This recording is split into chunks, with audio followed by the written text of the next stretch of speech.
А во тука е музеј на исландската цивилизација.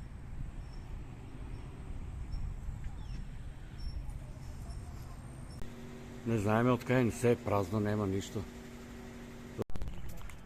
Значи, сепак, најстариот Куран се чувал у музејот.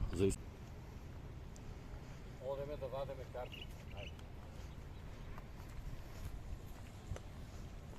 Еве ги тие тродимензионалните, па и тука. Значи, ово е музејот на исламската уметност.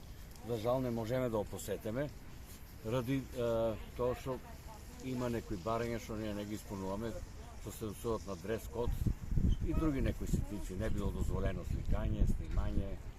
Еве уште една атракција што ја беме предвиделе, улицата Зајкајнар, така неко се вика, со мурали и со дуќани.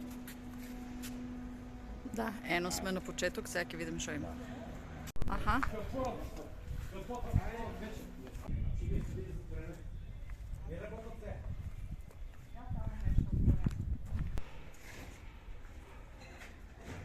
Убав мурал.